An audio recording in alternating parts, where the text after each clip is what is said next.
बहू का हक।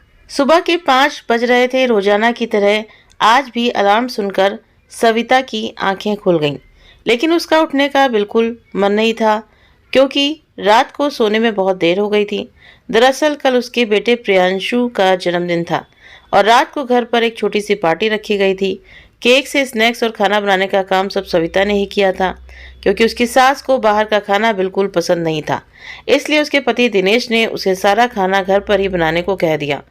आस पड़ोस के बच्चों और कुछ करीबी रिश्तेदारों को बुलाया गया था, लिहाजा मेहमानों के जाने के बाद बर्तन धोने का काम और रसोई की साफ सफाई करते हुए सविता को रात के 12 बज गए। अलार्म बंद करके सविता करवट बदलकर सो गई और जब नींद खुली तो घड़ी में 6 बज चुके थे। वो जल्दी से उठी और नहा धोकर तैयार होकर रसोई घर में चली गई। तभी उसकी सास विमला जी की आवाज आई, अरे बहू, तेरे बाबूजी कब से मंजन करके बैठे हैं, चाय नहीं दे सकती तो कम से कम पीने का पानी तो गर्म कर दो। सुबह सुबह उन्हें खाली पेट गोली खानी होती है, ये बात भी तुम्हें हर रोज याद दिलानी पड़ती है। जी माँ जी, अभी लाई, कहते हुए सविता ने पानी गर्म किया और जल्दी से अपने ससुर जी को दवाई निकाल कर दे दी। तभी अपने घुटने दबाते हुए उसकी सासू माँ फिर से बोली, अब चाय बनाने में देर मत करना, जल्दी से बनाकर ले आओ। बस अभी लाई माँ जी, कहकर सविता रसोई घर में चली गई। क्यों सुबह सुबह बहू को बातें सुनाने लगती हो विमला, उसे और भी बहुत सारे काम होते हैं। बेचारी सुबह से उठती है और काम करने लगती है, और एक तुम हो कि ताने सुनाने से भी बाज नहीं आती। सविता के ससुर राम सिंह जी बोले तो विमला जी मुंह बनाने लगी। सविता रसोई घर में चाय बना ही रही थी कि तभी उसका बेटा प्रियांशु उसके पास आया और बोला, मम्मी ये काम बाद में करना, पहले तो मेरी स्कूल टाई ढूंढ कर दो, मिल नहीं रही। अरे बेटा, स्कूल से लौटकर संभाल कर क्यों नहीं रखते अपनी चीजें, कहते हुए सविता टाई ढूंढने ही जा रही थी कि बाहर से दूध वाले की आवाज आई। जल्दी से बेटे को टाई पकड़ाकर सविता भगोना लिए दूध लेने पहुंच गई। तो दूध वाला श्यामू बोला, क्या मैडम जी, मैं कब से आपको आवाज लगा रहा हूँ, थोड़ा जल्दी आया करो, मुझे और भी जगह जाना होता है। अरे भैया, अगर आप कहें तो मैं सुबह 5 बजे ही भगोना लेकर दरवाजे पर खड़ी हो जाऊं, झल्ला कर सविता ने जवाब दिया और जल्दी से दूध लेकर अंदर आ गई। तभी उसके साथ विमला जी की आवाज आई, अरे बहू, चाय आज के दिन में मिल जाएगी या नहीं? बस माँ जी अभी लेकर आई। दूध का भगोना गैस पर चढ़ाकर सविता तुरंत चाय लेकर सास ससुर के कमरे में आई। उसी समय बाहर से उसके बेटे की आवाज आई, मम्मी जल्दी से नाश्ता दे दो और मेरा टिफिन पैक हुआ या नहीं, आपके चक्कर में मैं हर रोज स्कूल के लिए लेट हो जाता हूँ। बस अभी आई बेटा, आज तुम स्कूल के लिए लेट नहीं होगे, मैं जल्दी से तुम्हें स्कूटी पर छोड़ दूंगी। कहते हुए सविता दौड़ती हुई कमरे से बाहर निकल गई। सविता को ऐसे भाग भाग कर काम करते देख राम सिंह जी अपनी पत्नी विमला जी से बोले, प्रियांशु को स्कूल छोड़ने का काम तो दिनेश भी कर सकता है, बेचारी इतनी भाग दौड़ करते करते थक जाती होगी सविता, ऊपर से ब्यूटी पार्लर भी चलाती है। तभी विमला जी बोली, अरे स्कूटी क्या घूमने फिरने के लिए लेकर दी है आपकी बहू को, प्रियांशु को स्कूल छोड़कर आने में कौन सी बड़ी मशक्कत हो जाती है, और वैसे भी दिन भर ऑफिस में काम करके मेरा बेटा थक जाता है, इसलिए सुबह आराम से उठता है। उधर बेटे को स्कूल के लिए तैयार करके सविता स्कूटी पर बिठाकर उसे स्कूल छोड़ने चली गई। तभी उसके जाते ही कमरे में बैठी उसकी सास बोली, अरे टीवी नहीं चल रहा है। बहू, ओ बहू, कहाँ चली गई? विमला जी की ये आवाज़ सुनकर उसके बेटे दिनेश की नींद खुल गई। वो बाहर आकर बोला, क्या हुआ माँ? वो शायद प्रियांशु को स्कूल छोड़ने गई होगी। अरे बेटा, तो तू ही आकर देख ले, न जाने टीवी क्यों नहीं चल रहा। अब मैं क्या देखूँ माँ, मुझे ऑफिस के लिए देर हो जाएगी, सविता भी आएगी तो देख लेगी। थोड़ी देर में सविता घर आई तो उसका पति बोला, अरे सविता, प्रियांशु को स्कूल छोड़ने जाती हो तो उससे पहले माँ बाबू जी का सारा काम निपटा दिया करो। अब जाओ, माँ तुम्हें बुला रही थी। क्यों, क्या हो गया जी? सविता ने पूछा तो दिनेश बोला, अरे टीवी नहीं चल रहा था तो इसलिए तुम्हें आवाज़ लगा रही थी। ठीक है, मैं देखती हूँ। क्या हुआ माँ जी, टीवी नहीं चल रहा क्या? कमरे के अंदर आते हुए सविता ने पूछा तो सासू माँ ने जवाब दिया, अब क्या, अब तो मेरा फेवरेट सीरियल भी निकल गया, मैं देखती हूँ माँ जी। सविता ने स्विच चेक किया और टीवी चल गया। माँ जी, स्विच ढीला था इसलिए शायद नहीं चल रहा होगा। अच्छा, स्विच में गड़बड़ थी और मुझे लगा कि टीवी खराब हो गया है, विमला जी बोली। तो राम सिंह जी चुटकी लेते हुए अपनी बहू से बोले, सविता बेटी, कितना अच्छा होता अगर तेरी सास का मुंह बंद करने के लिए भी कोई स्विच होता, तो मेरे कानों को भी थोड़े समय के लिए आराम मिल जाता। ससुर जी की बात सुनते ही सविता मुस्कुराने लगी और सासू माँ ससुर जी की ओर गुस्से से देखने लगी। अरे सविता, आज नाश्ता मिलेगा या ऑफिस जाकर ही करना पड़ेगा? बाहर से दिनेश की आवाज आई। सब्जी तैयार है, बस पराठे बनाने बाकी। कहते हुए सविता रसोई घर की ओर दौड़ी तो दिनेश नाराज होते हुए बोला, क्या सविता, मैं नहा धोकर तैयार भी हो गया, लेकिन तुमसे अभी तक नाश्ता भी तैयार नहीं किया गया। जल्दी से हाथ चलाते हुए सविता ने पराठे तैयार किए और नाश्ते की थाली दिनेश के सामने रख दी। पहला निवाला मुंह में लेते ही दिनेश बोला, अरे सविता, पूरे दिन में तुम्हारे पास बस एक ही काम होता है, वो भी तुम ढंग से नहीं कर पाती। बिल्कुल फीकी सब्जी बनाई है। अरे वो माँ बाबूजी तीखा खाना नहीं खाते ना, इसलिए मैंने मसाले कम डाले थे। रहने तो तुम, मैं ऑफिस जाकर खाना खा लूंगा। कहते हुए दिनेश खाने की मेज से उठ गया और बिना खाना खाए ऑफिस चला गया। सास ससुर का नाश्ता निपटाकर सविता ने कपड़े धोने की मशीन लगा दी और कपड़े धोकर सुखाने के लिए छत पर चली गई। उसे छत पर देखकर उसकी पड़ोसन भी ऊपर आ गई और बोली, अरे सविता, शोरूम पर सेल लगी है, चल कपड़े खरीद कर लाते हैं। अभी ये बात चल ही रही थी कि तभी बिमला जी की आवाज आई, बहू, ओ बहू, यहाँ तो आना। जरा सासू माँ की आवाज़ सुनकर सविता ने पड़ोसन से कहा, आज तो बाजार जाना नहीं हो पाएगा, घर पर भी काम है और शादियों का सीजन चल रहा है तो ब्यूटी पार्लर में भी कोई ना कोई कस्टमर आया रहता है। कपड़े सुखाकर सविता नीचे लौटी तो विमला जी बोली, बहू, घुटनों में बहुत दर्द हो रहा है, कोई मरहम तो लगा देना। तो सविता जल्दी से मरहम लेकर आई। सासू माँ के घुटनों पर मरहम लगाते हुए घड़ी की तरफ नजर पड़ी तो प्रियांशु के आने का समय भी हो गया था। स्कूल से आते वक्त सविता के पीछे स्कूटी पर बैठे हुए प्रियांशु ने कहा, मम्मी कल साइंस और गणित का टेस्ट है तो आज प्लीज मेरी तैयारी करवा देना। ठीक है बेटा, घर पहुंचकर यूनिफॉर्म बदलकर खाना खा लेना, मैं तुम्हारी तैयारी करवा दूंगी। घर पहुंचकर सविता ने दिनेश को खाना दिया तो दिनेश बोला, मम्मी मुझे ये सब्जी पसंद नहीं, मेरे लिए पाव भाजी बना दो। अरे क्या खराबी है सब्जी में, कल ही तो तुम्हारे कहने पर मैंने सांभर डोसा बनाया था, अब हर रोज तो तुम्हारे लिए तरह तरह की चीजें नहीं बना सकती ना। मम्मा की बात सुनकर प्रियांशु बुझे मन से अपने कमरे में चला गया और पापा को फोन करके बाजार से पाव भाजी लाने को बोल दिया। थोड़ी देर में उसके ब्यूटी पार्लर में कस्टमर भी आ गए तो सविता उनकी थ्रेडिंग करने में व्यस्त हो गई। तभी उसके मोबाइल की घंटी बज उठी। देखा तो दिनेश का ही फोन था। फोन उठाते ही दिनेश बोला, क्या सविता, प्रियांशु बाहर की पाव भाजी खाने की जिद कर रहा है तो तुम कम से कम बच्चे की पसंद की चीज तो बना दिया करो। और हाँ, एक बात और, आज शाम को मेरे लिए कुछ दोस्त घर पर आएंगे तो उनके लिए कुछ बढ़िया से स्नैक्स बनाकर रखना। ऐसा कहकर दिनेश ने फोन रख दिया। जल्दी जल्दी अपना सारा काम निपटाकर सविता शाम की तैयारी करने लगी और दिनेश उसके दोस्तों के आने से पहले गर्मा गर्म समोसे और पकौड़े बनाकर तैयार कर दिए। सब लोग आपस में बातचीत करने में मशगूल थे। तभी दिनेश बोला, क्या बताएं यार, आजकल महंगाई इतनी बढ़ गई है कि खर्चे भी पूरे नहीं होते। उसी समय सविता चाय और समोसे लेकर अंदर आई तो दिनेश का एक दोस्त बोला, कुछ भी मत बोल यार, भाभी जी भी तो घर खर्चे में तुम्हारी मदद करती होंगी, ब्यूटी पार्लर में भी अच्छी कमाई हो जाती होगी। क्या खाक मदद करती है ये, अपर लिप्स और आईब्रो बनाने के अगर घर चलने लगे तो हो गया काम हमारा। पति की बात सुनते ही सविता का कलेजा धक से रह गया। उसे ऐसा लगा जैसे किसी ने उसके आत्मसम्मान की धज्जियां उड़ा दी हों। अरे सविता, कुछ पकौड़े तो ले आना। कहते हुए दिनेश फिर से अपने दोस्तों के साथ बातचीत करने लगा। अपने आंसुओं को बड़ी मुश्किल से छिपाकर सविता रसोई घर में जाकर पकौड़े लेकर आई और सबको सर्व करने लगी।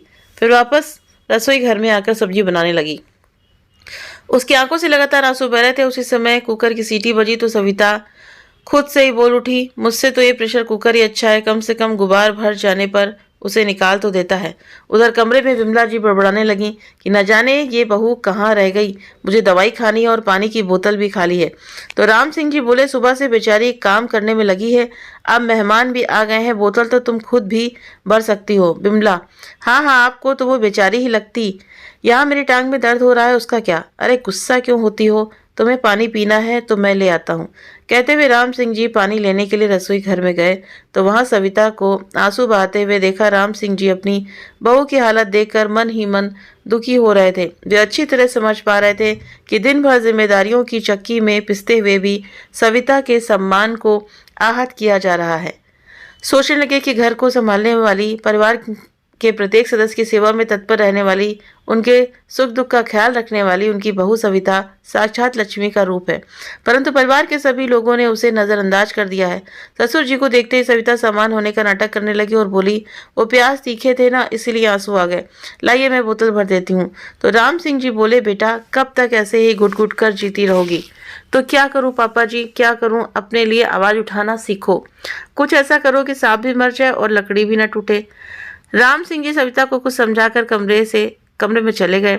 सविता ने भी आज ठान लिया था कि वो अपने हिस्से का सम्मान हासिल करके ही रहेगी। ऐसे घुट घुट कर जीना अब उसके बस की बात नहीं थी। सारा काम निपटाकर 10 बजे सविता अपने कमरे में गई और दिनेश से बोली, सुनिए जी, मैं सोच रही हूँ कि कल 1 महीने के लिए अपने मायके चली जाऊं।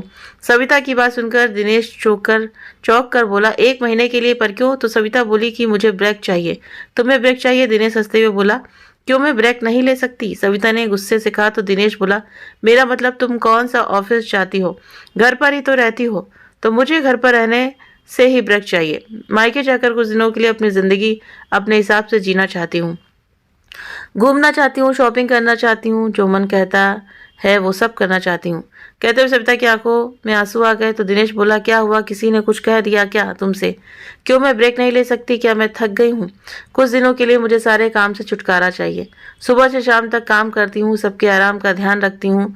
कोई पलट कर ये तक नहीं पूछता कि तुमने खाना खाया या नहीं, आराम किया या नहीं। आज मैं ब्रेक की बात कर रही हूँ तो आप मुझसे सवाल पर सवाल कर रहे हैं। सविता का गुस्सा फूट पड़ा। अरे लेकिन घूमने फिरने और शॉपिंग के लिए तुम्हें कम से कम 10-15 हज़ार रुपए तो चाहिए होंगे, लेकिन मेरे पास इतने पैसे नहीं हैं। दिनेश ने कहा। तो सविता बोली, पैसे नहीं चाहिए मुझे। अपर लिप्स और आईब्रो करके चाहे आपके घर का खर्च ना निकाल सकूं, लेकिन इतने पैसे हो गए हैं मेरे पास कि मुझे अपने आपके सामने हाथ ना फैलाने पड़े। अरे तुम उस बात पर नाराज हो? मैंने तो मजाक में कह दिया था, लेकिन मैं मजाक नहीं कर रही और ये बात मजाक की भी नहीं है। सविता गुस्से से बोली और करवट बदलकर सो गई। अगले दिन सुबह जब सविता रसोई घर में नाश्ता बना रही थी तो दिनेश उसके पास आया और बोला, नाश्ता बहुत अच्छा बनाया सविता। लेकिन सविता कुछ नहीं बोली। तो दिनेश फिर से झिझकते हुए बोला, वो सविता जो कल रात को तुम बात कर रही थी? अभी दिनेश कुछ कहने ही लगा था कि सविता बोली, मुझे परसों सुबह ही निकलना है। सविता का गुस्सा देखकर दिनेश ने कुछ न कहना ही ठीक समझा और किचन से बाहर आकर अपने बेटे से कहा, अरे जल्दी से नाश्ता फिनिश करो, मैं तुम्हें स्कूल छोड़कर आता हूँ। लेकिन पापा, मुझे तो मम्मी छोड़ने चाहती है ना? प्रियांशु बोला, क्यों पापा नहीं छोड़ सकते क्या? दिनेश ने कहा। तो उसका बेटा हैरान हो गया। शाम को दिनेश के ऑफिस से आ जाने के बाद सविता ने अपने सास ससुर को भी बता दिया कि वो अपने मायके जाना चाहती है। तो उसके ससुर जी बोले, ठीक है बेटा, कुछ दिन मायके हो आओ। तभी उसकी सासू माँ बोली, लेकिन घर कौन संभालेगा? माँ जी, बस 1 महीने की तो बात है। वैसे भी मैं इस घर में कोई इतनी इम्पोर्टेंट काम तो करती हूँ नहीं हूँ जो पीछे से घर का काम रुक जाएगा, और 1 महीने बाद तो मैं आ ही जाऊंगी। इतना कहकर सविता रसोई घर में चली गई। तभी प्रियांशु बोल उठा, लेकिन नाश्ता कौन बनाएगा? मेरा टिफिन कौन पैक करेगा? और मेरा होमवर्क वो कौन करवाएगा? मेरे तो एग्जाम भी शुरू होने वाले हैं। फिर राम सिंह जी कुछ सोच कर बोले, मुझे चाय कौन पिलाएगा और मेरी दवाइयों का ध्यान कौन रखेगा? सहसा बिमला जी के मुंह से भी निकल गया कि घर की साफ सफाई, कपड़े, बर्तन, ये सब कौन करेगा? सोचते सोचते सब लोग एक दूसरे की तरफ देखने लगे।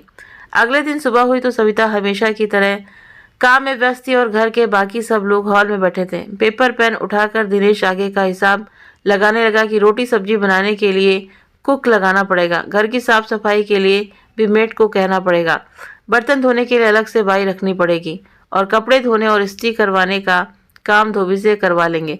तभी अचानक प्रियांशु ने कहा, लेकिन पापा, मेरी पढ़ाई के लिए भी तो ट्यूशन रखनी पड़ेगी।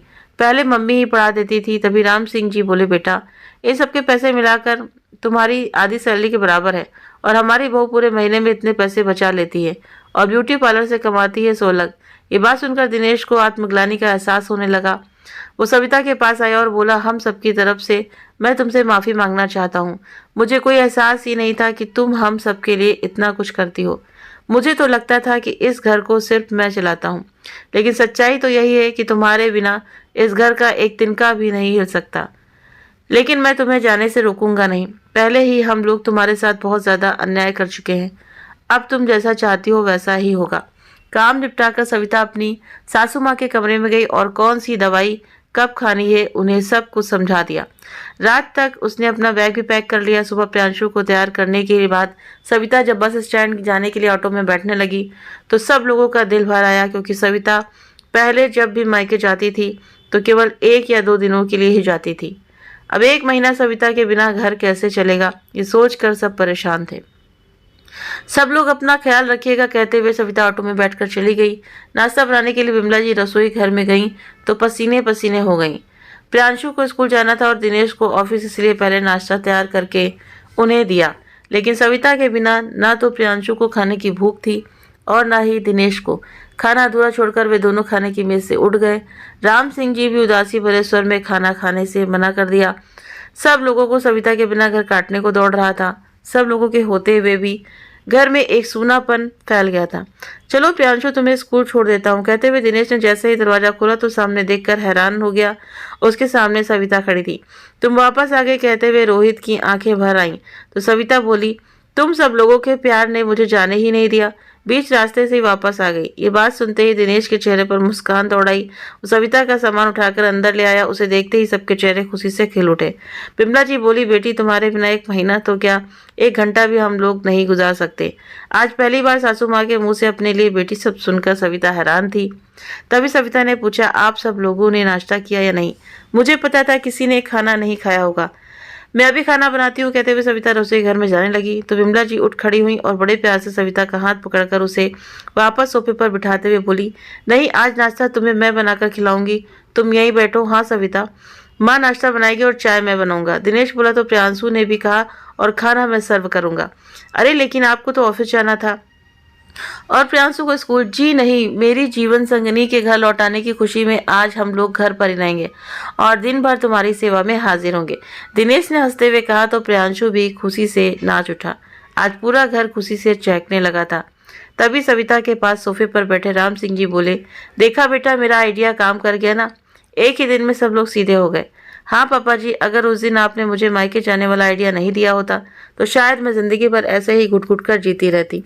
तभी बिमला जी और दिनेश ने